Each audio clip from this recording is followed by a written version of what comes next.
ایک فقیر۔ کسی گاؤں میں ایک فقیر رہتا تھا۔ اس کا نام بابا کریم تھا۔ نہ اس کے پاس مکان تھا، نہ کوئی زمین، نہ دولت، بس ایک پرانا سا کشکول، ایک لکڑی کی لاٹھی اور جسم پر ایک پرانا جگہ۔ لیکن اس کے چہرے پر ہر وقت سکون اور مسکراہٹ رہتی تھی۔ لوگ اسے پاگل سمجھتے تھے، مگر کچھ لوگ اس سے دعائیں لینے آتے، کیونکہ ان کا ماننا تھا کہ بابا کی دعائیں قبول ہوتی ہیں۔ ایک دن گاؤں میں ایک رئیس زادہ آیا۔ شہر سے آیا ہوا یہ نوجوان بہت دولت مند تھا، لیکن اس کی ماں سخت بیمار تھی۔ اس نے بہت علاج کروایا، مگر کوئی فائدہ نہ ہوا۔ کسی نے اسے مشورہ دیا، بابا کریم سے دعا کروا لو، وہ اللہ کے نیک بندے ہیں۔ رئیس زادہ ہنسا، ایک فقیر، وہ کیا کرے گا؟ لیکن جب ماں کی حالت بگڑنے لگی تو وہ مجبور ہو کر بابا کریم کے پاس گیا۔ بابا ایک درخت کے نیچے بیٹھا تھا۔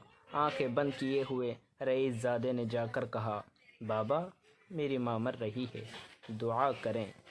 بابا نے آنکھیں کھولی، مسکرایا اور صرف اتنا کہا، جس نے دیا ہے وہی شفا دے گا، جا پانی پلا اور سچ بولنا سیکھ۔ رئیس زادہ حیران ہوا، اسے غصہ بھی آیا، لیکن ماں کی محبت نے اسے خاموش رکھا۔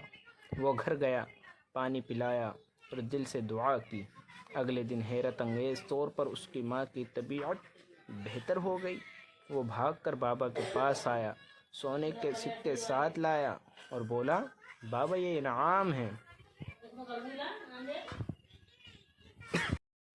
بابا مسکرایا اور بولا، بیٹا جس نے شفا دی انعام بھی اسی کو دو۔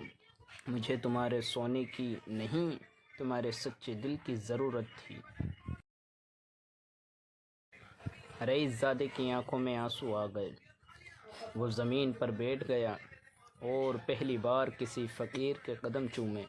وہ سمجھ چکا تھا کہ اصل دولت دل کا سکون اور اصل علم عاجزی ہے۔